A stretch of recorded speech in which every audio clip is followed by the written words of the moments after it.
Welcome, good people of the internet. This is the Present Barber Podcast. I'm your host, Nelson Carmona, and on this podcast, we share stories from the hair industry and the unique people in it. On today's podcast, we have a very special guest, my friend Joe. He's different from most guests because he's not really big into social media, and he also is an example of you can make this barbering career whatever you want it to be, whether you're doing it part-time or as a second career. But let me not get ahead of myself. Let's get started.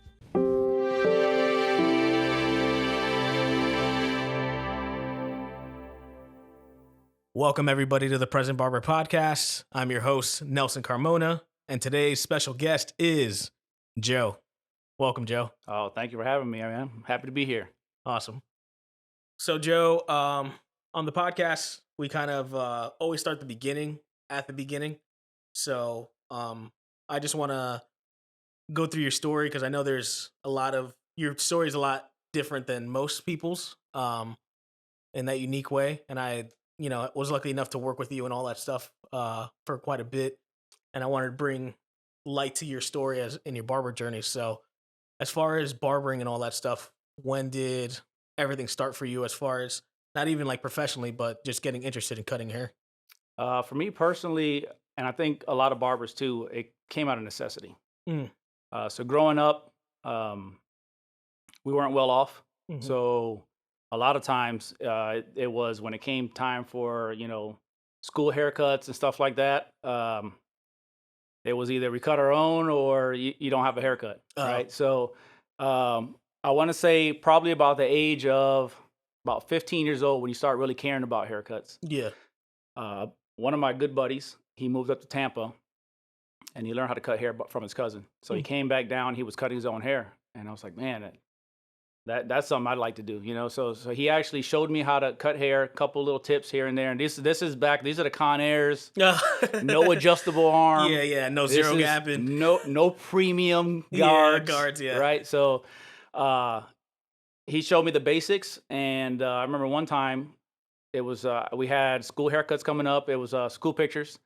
Probably in about 3 or 4 days. So I figured if I mess it up real bad, it can grow in a little bit before then. So I just remember, at my uncle's house, setting up the clippers, setting up all the guards, and I just went one by one from big to small. Yeah. And it actually came out pretty decent. I remember going back to school and people were, had noticed because a lot of times I didn't have a haircut. Yeah. So they noticed I had a haircut and I was like, all right. So it went from there. From there, it went on to me cutting friends, family. Mm-hmm.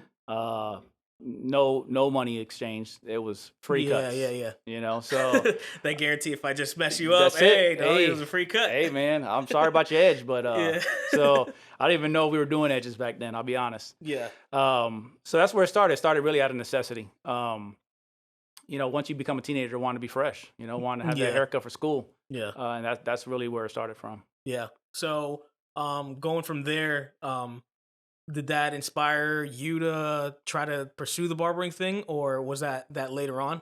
That was later on. So barbering just kept on popping back into my life, kind of. So I never thought about being a barber. Okay. I'll be honest. I never went anywhere. I didn't go to barbershops that much growing up. So it wasn't like I saw one like, oh man, that's what I want to do. So I never even thought of it. And after high school, I graduated high school and I went to the military. So I went to the Air Force, and after basic training in the Air Force, they just, like most military, they shave your head. Gotcha. Well, after basic training, you go to get a real haircut. And I'm like, oh, cool. We can go, we're going to go base. We're going to get a fade, get cleaned up. We go in there, and I walked out with a high bowl haircut. And so the high and tight is what you get. Yeah. And that's what everybody had. Yeah. Right. So I was like, nah, this is not for me. Yeah. So what I did is I went and bought a pair of clippers, some Conairs. Yeah. And still no adjustable arm. Yeah. Right. But that's what I was used to. So that's all I thought there was. So I went ahead and cut my own hair. And it was pretty obvious that I was getting haircuts that were not from base because everybody had the high tight bowl and I had a regular fade. So immediately my roommate and a lot of other people that was with me, they noticed I had a haircut, that I can cut hair. Yeah. So my spot became the haircut spot. Okay. So again, at that time, that's when I first started charging for haircuts. Okay. So they were $5 haircuts. Nice. And they were on the balcony. and in the heat. No cape? And no cape. No cape. A towel, Yeah, maybe. So no sanitizer probably, you know. I'm thinking back, probably not. Yeah. So that's really where it started.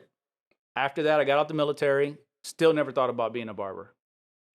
It just so happens my aunt was working at Sun State Academy. Okay. And she was a financial advisor at the time. And she, talking to her, she was like, hey, you know, the military pay for school.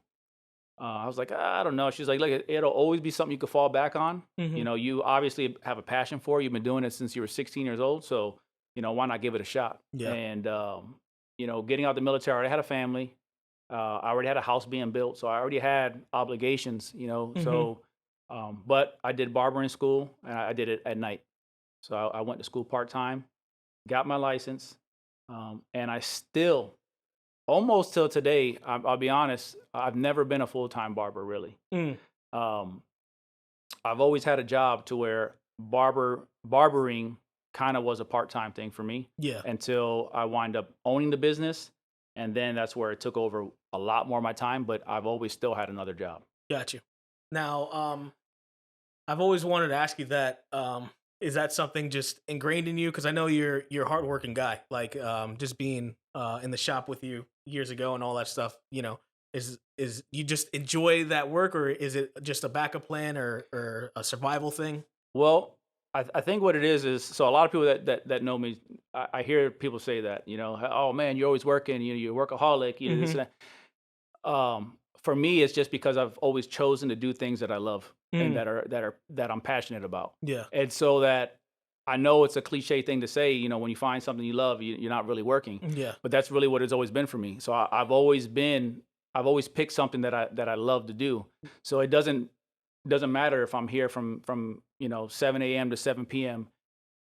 It's something I love doing. Yeah. So again, those that know me, I work at the fire department as well, and so it always seems like I'm working, but those are jobs that I love to do. Yeah. So it makes it easy for me. Yeah. So rewinding a bit, because I know, you know, you had to balance stuff out. Maybe going to a barbershop at first. How was that journey from, you know, just going to a shop and being a shop owner? Well, it wasn't anything because barbering was kind of always a part-time thing for me. I never really planned on opening up a shop. Yeah. I didn't plan on being a shop owner. I actually, when I first moved here, a person that was a friend of mine gave me a job as a barber. And I knew I had enough skills to get into the shop. I wasn't the best, but I knew that I could get better. And so I worked my way up from that. Well, one day I had a pretty decent following at that time as far as barbering goes. But one day the owner of the shop, which was my buddy at the time, he called me up and said, hey, we're going to close the shop. So this was on a Saturday. And so I had to show up on Sunday to go get all my stuff from the shop. Oh, wow. So at that point, I had to make a decision on whether or not to go to a different shop, possibly open up my own shop, or not cut hair at all. Gotcha. So at the time in Cape Coral, there wasn't a whole lot of barbershops. I'll be honest, there was only maybe 2 or 3 shops that people considered fade shops. Yeah. And I just didn't feel like I would fit into any of those shops, to be honest. You know, whether it was, hey, everybody there is just partying, they're out back doing their thing. Yeah. It just wasn't my vibe.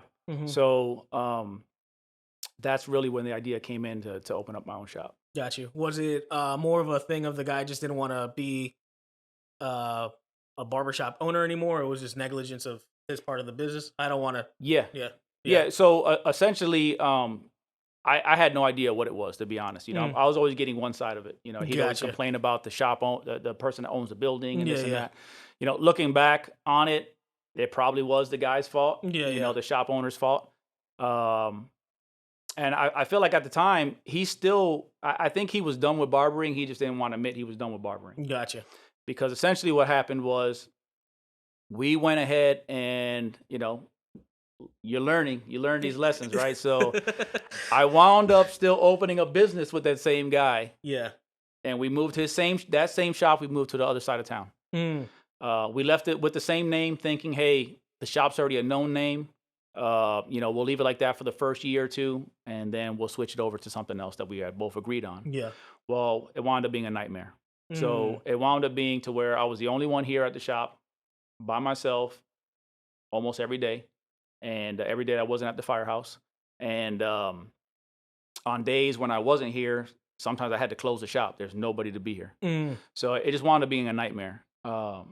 So the way that I opened up Spitfire Fades was, so I show up to work on a Friday, and my buddy, business partner, he came in on that Thursday night and took mostly everything out of the shop. Mm. So when I showed up on Friday with a book full of clientele, I had no mirrors on the wall. I had all I had was my clippers and my barber chair, essentially. No compressor, no hot lather machine. There was nothing. Mm. So that was day one of Spitfire Fades.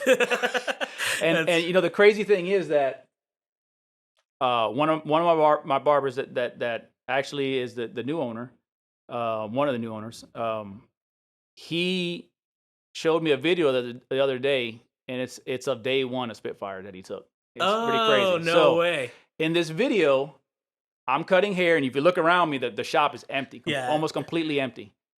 And in the video, he's like, "All right, man, this is day one. Let's see what you got, Joe." And he's kind of hyping me up. He's like my hype man over there. And it was day one, and sure enough, because people start showing up as soon as your appointment's at 8, 9 o'clock in the morning. People start showing up, and at the same time, I showed up maybe 20 minutes before them, looking on the walls, and there's nothing in the shop. Yeah. So, but I had a full book. So what do you do?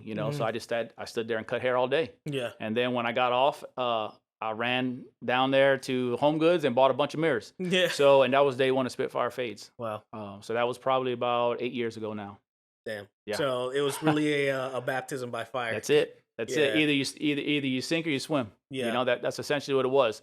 And one advice that I'll give people that are thinking about business, if you are thinking about that, I'm not saying don't partner up with somebody, but just know that the one person you depend on is yourself. Mm. So I knew I was not going to let myself down, even if I was here every single day by myself just cutting hair. Yeah. And not profiting at all. Yeah. Just enough to pay the rent. If that's what it was at that time, I was willing to do it. So I was willing to bet on myself on this one. Yeah. Was it just out of the love of barbering that kept you going? Was there a thing in the back of your mind of like, well, eventually this will grow into something that I want to do? Well, it was a combination of love for barbering. Yeah. And at the end of the day, a lot of barbers are competitive. Yeah. I wanted to prove myself that I could do it. Mm. I wanted to prove that, hey, even though the beginning of this was rough, and even day one, I'm literally in the shop almost by myself cutting hair. Yeah. I can turn this into something. And like I said, I just wanted to prove myself that I could do it. Yeah. Like a lot of barbers. That's why you see so many barber competitions and stuff like that. I mean, barbers in general are competitive. Yeah. Yeah. I think it's in our nature to do better. Yeah. Absolutely. So at the time, were you doing the firefighter thing, or you weren't just there yet? I was just beginning the firefighter. Okay. So you just started a new career. Yep, just started doing it. Yeah. So you did it for many years. The back and forth of that. How was it balancing that of being a firefighter pretty much full time, and working here? Because I guess my question is, how do you build a clientele that way if you're not? Because I feel like there's some barbers that feel like they need to be there 7 days a week, sleep at the barbershop or whatever. Or there's barbers that only come in when there's like an appointment thing going on. So how did you go about building your clientele?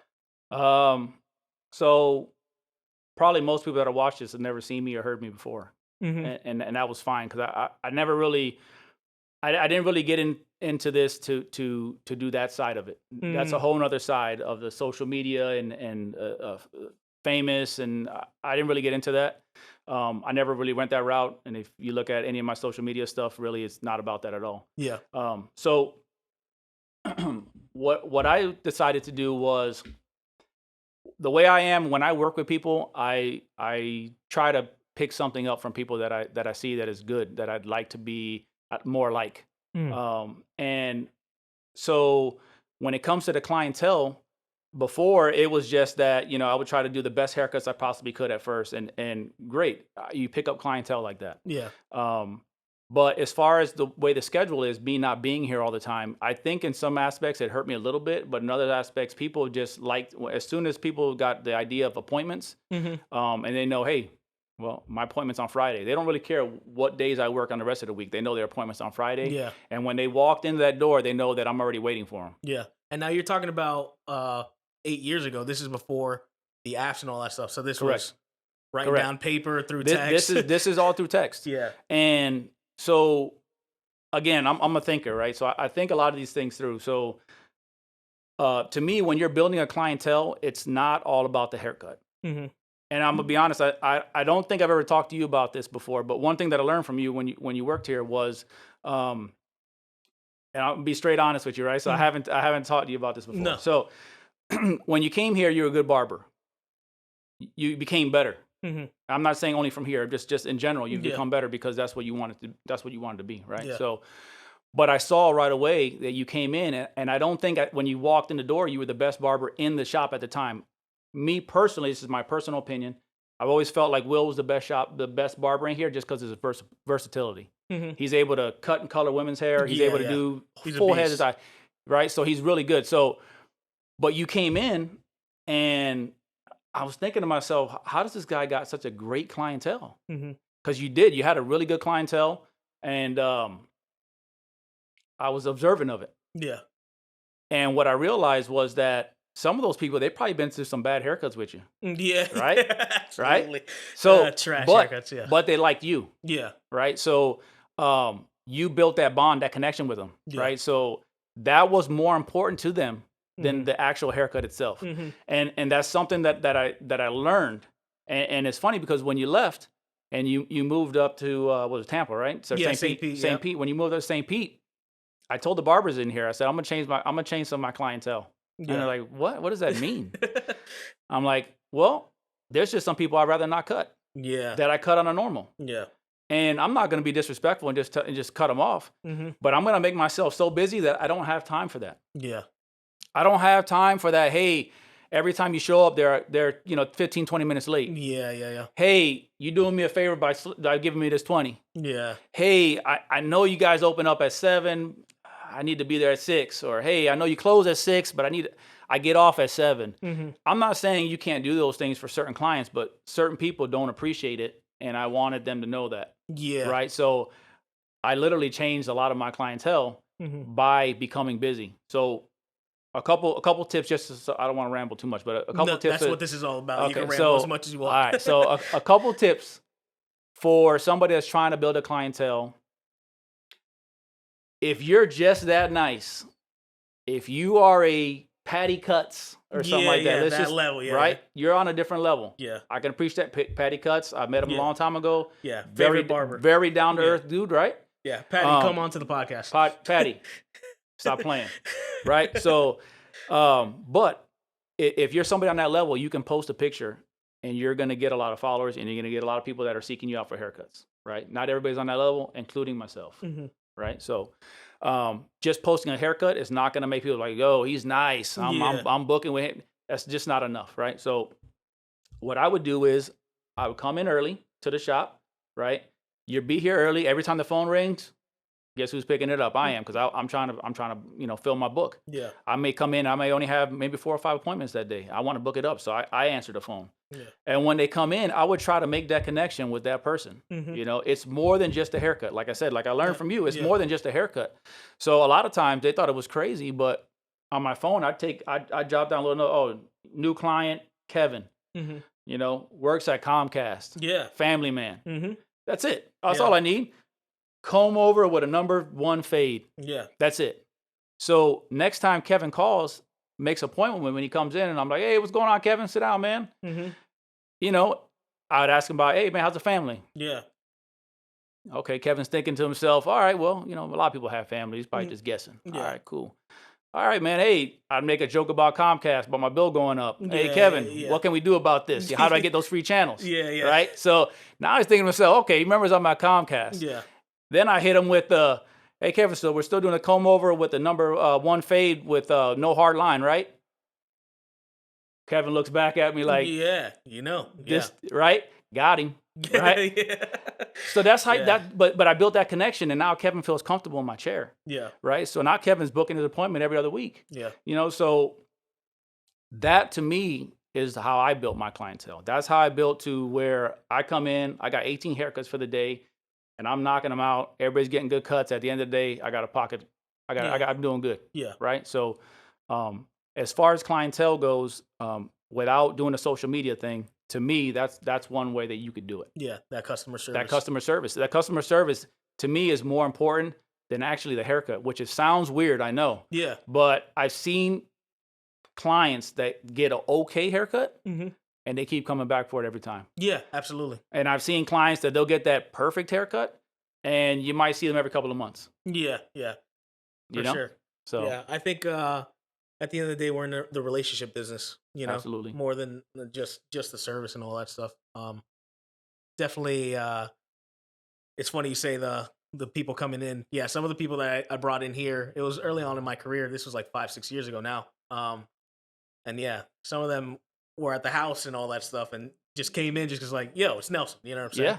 But that definitely showed me because some of the cuts, man, they were bad. But that's besides the point. Maybe we'll talk about that one day on the podcast. But today's episode is sponsored by Clipper. Clipper's an all-in-one software built for barbers to run their businesses better. Whether you're managing a staff of 15 or managing your own personal clientele, Clipper has all the tools you need.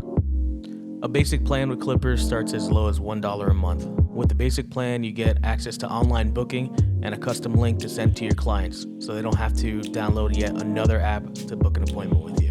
Clipper also offers a Supreme plan for $5 a month. The Supreme plan includes robust analytics, the ability to collect booth rent and commission, mobile payment, surge holiday pricing, custom QR codes, and much more. Clipper prides itself in being the best platform for barbers and shop owners and is always adding new features. To find out how Clipper can help your business grow, go to getclipper.com and sign up today. Now, back to the show.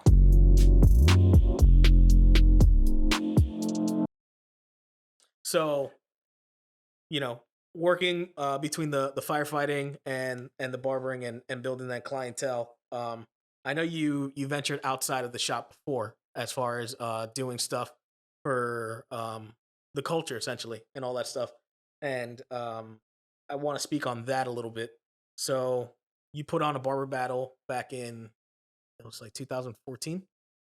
Yeah, something like that. It might have been 14, 13, something like that. Yeah, it was kind of like the early days of barber battles. Yes. Barber battles was just starting to happen and all that stuff. Yeah. So what came to mind in that aspect of why did you want to pursue it? Because it was maybe the new thing happening. And what was that process going through? Because I think I went to the battle, and it was a pretty big event. Mm-hmm. So how'd you put yourself in that position to link up with the vendors and all that stuff? Like, what was that process? Well, it started out. I want to say I actually went down to a show down in Miami, and it was just for students. It was put on for students only, and I was like, man, this is great, and this is something that where we live in the Fort Myers area, there really hadn't been too much stuff like that, and I figured it'd be a very long time for that would come to our area at all, if it did. Yeah, if it did.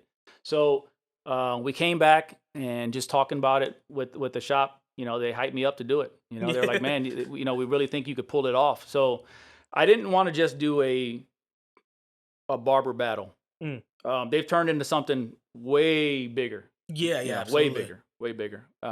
Props to them for taking it to the next level for sure. But what I wanted to focus on was education.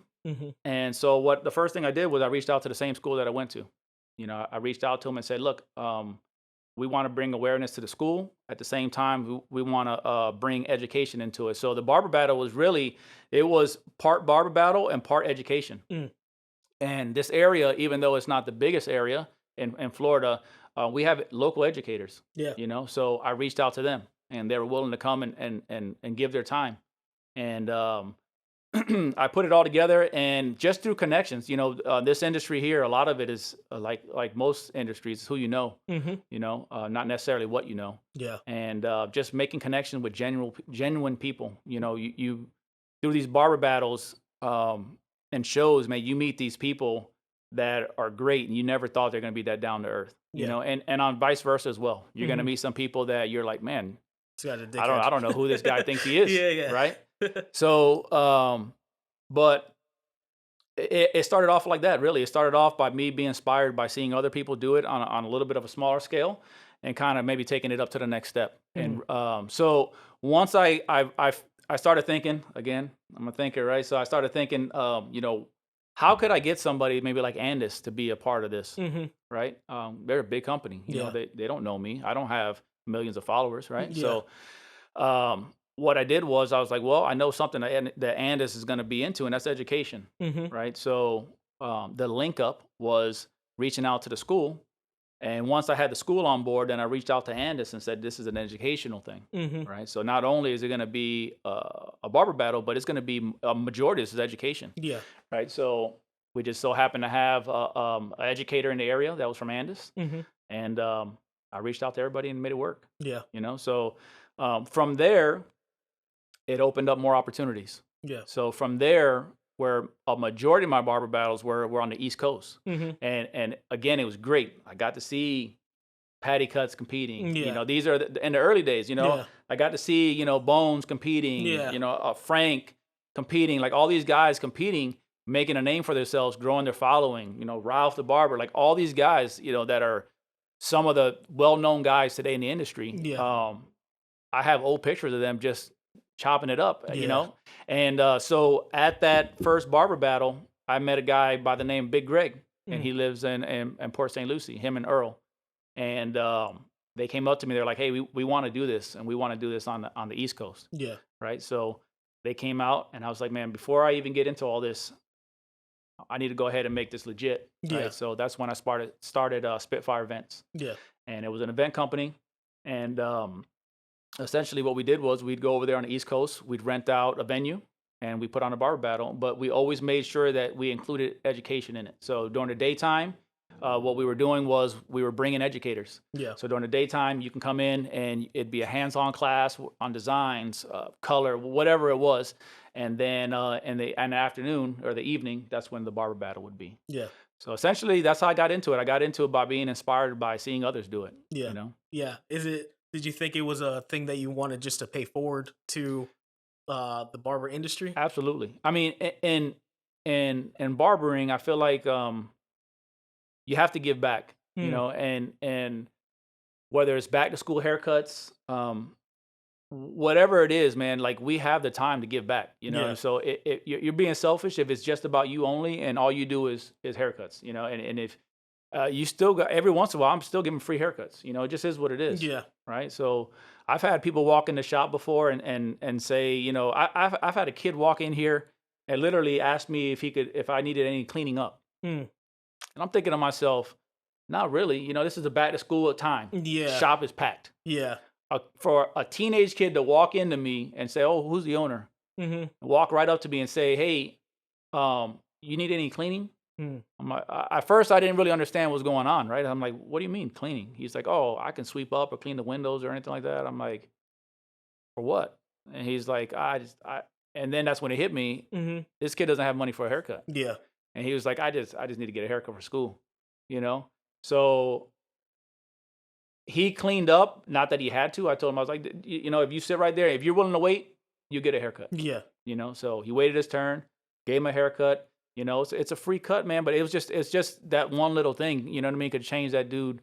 He's going to school day one, fresh. Yeah. Right. Absolutely. So, and I know what that feels like. Right? For sure. And I was gonna say, that backstory of learning where it came out of necessity for you. Correct. Kind of giving back that. I mean, even that teenager. For a teenager to come in and in front of a shop full of people, say he's willing to clean the shop for a haircut. Yeah. So. That's something you got to give back. So every year the shop would do back to school haircuts downtown in Fort Myers. We go down there. We're not passing out cards. We don't have a tip jar. Yeah. We're just there to cut hair. Yeah. And a lot of the local guys, again, owner of Twin Cuts, he's been out there cutting hair for free. Yeah. You know, owner of Boone's Barbershop, yeah, he's been out there cutting hair for free. Yeah. These guys have come out and show support to some community. These guys have all done free haircuts. Yeah. You know, so I'm not saying you can make a living off free haircuts, but what I'm saying is that when you have the opportunity to give back like that, Yeah. You know, do it. Yeah. And through the touching back on the barber stuff, you know, it's kind of giving back to the up and coming barbers. Like, Yeah. I wanted to bring people in for them to see, hey, oh, I can do that. I can be a platform barber if I want to. Yeah. Yeah. You know, so Yeah.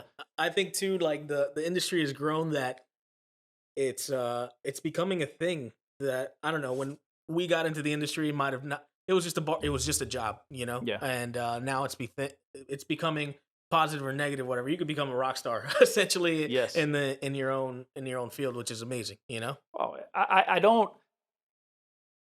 A lot of the things that I see now on social media when it comes to, you know, barber battles and stuff like that, it's not necessarily for me, but I can appreciate the hustle and what's going into it. Yeah. You know, I mean, I see dudes right now holding up belts like they're worth like Conor they're McGregor. worldwide wrestlers. Yeah. Right. Ready So to go.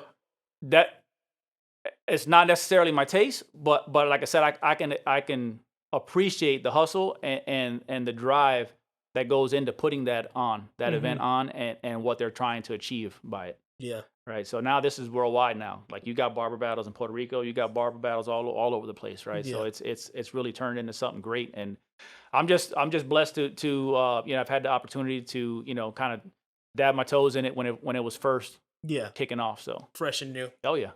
So, speaking about that, you know, you've had so many different phases in your career, and even now, it's you're in a new chapter.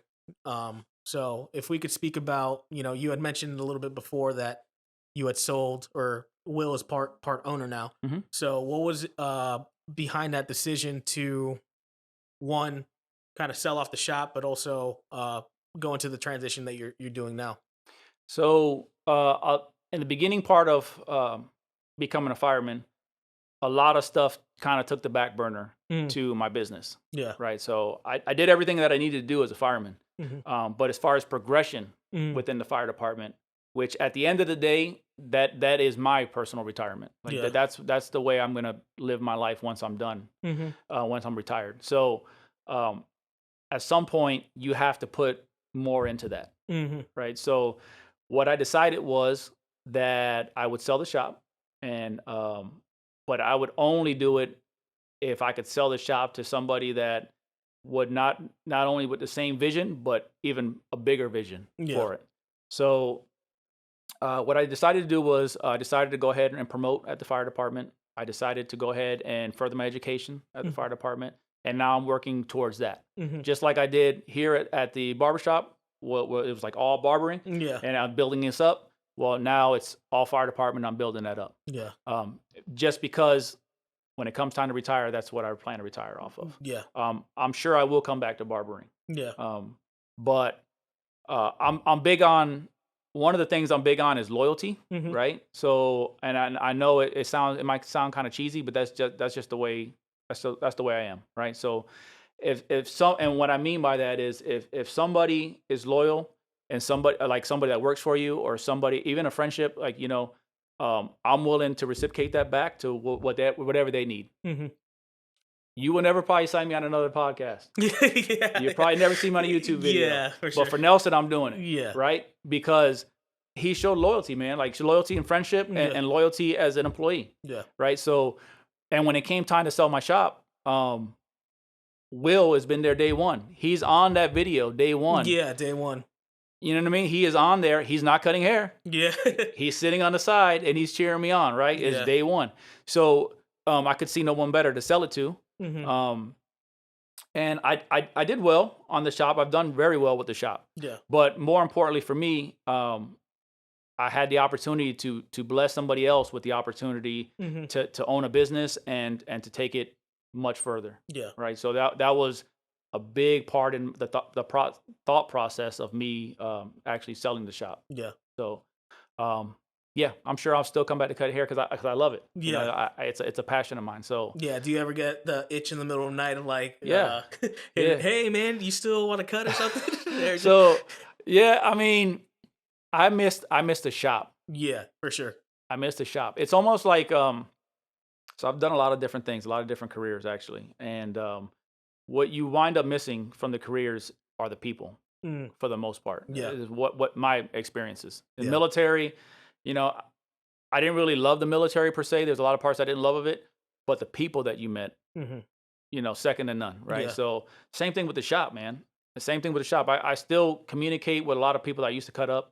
You know, a lot of them still come here to the shop. Yeah. You know, people you used to cut still come here to the shop, you know, because those bonds were built. Yeah, and, absolutely. And yeah, it's just something, like I said, something I'm passionate about. But yeah, every once in a while, I still get, you know, harassing text about, please come back to the game. Hey man, you know, I can't get in. Yeah. I don't know, you know, this and that. So, but yeah, I still miss it, and I'm sure I'll be back to it. Yeah.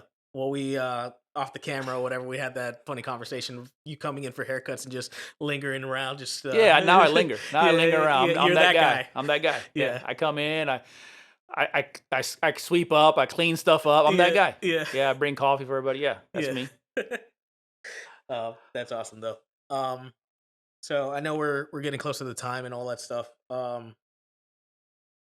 So I guess it's not necessarily the end, but as far as thinking now, back on your barbering career, which it's still a thing that could still manifest. What's been the most valuable thing that you've taken from the shop and that love for the atmosphere that it built? I guess what I take from this is the experience of, you know, owning a shop and building a clientele and meeting new people and stuff like that, is just kind of see the effect that barbers have on people's lives, which again, it's if you're not in the barber industry, you may not understand it, you know, but you could really change someone's life. Yeah. You know, again, going back to giving back, you know, we've had people come in here and, you know, they've been locked up for a couple months and they got their first interview. Yeah. You know, they don't have money for a haircut. Yeah. You know, so even though it's just one person's life you could be touching, you know, doing that haircut, you know, and I'm not saying, you know, drop all your clientele and do this person. If this person's willing to wait, then this person's gonna get a haircut. Yeah. And at the end of the day, you can change that person's life, right? Yeah. So, and the longer you do this, the longer you're gonna see someone that was a kid coming in. You know, now he's in college, and now he's coming back. He's still getting haircuts from you. You know, now he's going off to college. So you see how you affect people's lives. We've had people that I've cut up when they were younger, didn't know what they want to do. Now they're barbers. Yeah. Right. So that's happened also. So I guess just the effect that the shop has had on individual people and the community as a whole, I think is what I've learned most from owning a shop and, you know, being in the barber industry. Yeah. No, I appreciate you sitting down and doing the story. I know, as you mentioned, you don't do much of this stuff, but I think it's important to have different stories that aren't necessarily social media people and all that stuff. Yeah. You can still be an effective barber in the barber community and not be all over the place. So do you, wrapping up, is there any advice you would give to up and coming barbers? Like what approach you would give to them? I would say, you know, I hear a lot, you know, I've hired a lot of barbers, and a lot of barbers, you know, they're hustlers. Yeah. Day one. Right. So Yeah. by the end of day one, some of that hustle's gone. Yeah. Right. So, and what I mean by that is everybody could say they're a hustler, but like I said, you know, I've seen people sit in a empty barber chair waiting for someone just to walk in. If you're waiting for your business owner to put money in your pocket, that's not hustling. No. Right. So for that, you might as well, you know, go to a franchise, and they're gonna make sure you're cutting all day. Yeah. You ain't gonna make much money, but you're cutting all day. Yeah. Right. So if you want to work in a barbershop and you want to be successful, you really do have to hustle. And what I mean by that is, I mean, if you show up early, you know, now you're getting phone calls that other people aren't getting. Yeah. It doesn't matter if you have an appointment or not. Yeah. You're there. Yeah. Right. So what I mean is, if you're going to the store to get some coffee, cool. Have a couple cards in your pocket, because some of those people that are getting coffee too, they're gonna go to work. Guess what? It's gonna rain later. They're not gonna have nothing else to do. They can come in and get a haircut. Yeah. So pass out your cards. Yeah. Talk to people. Yeah. You know, if you're having lunch in front of the shop, I get it. That's cool. No problem. People go by. Hey, man, if you need a haircut later, I'm going to be here all day. Yeah. That's it. Mm-hmm. If you are going to use social media, which is a very important tool, if you are going to use social media, post that you're at the barbershop ready to cut some hair. Yeah. You know, because again, I've seen barbers sit there for 8 hours and barely cut any hair.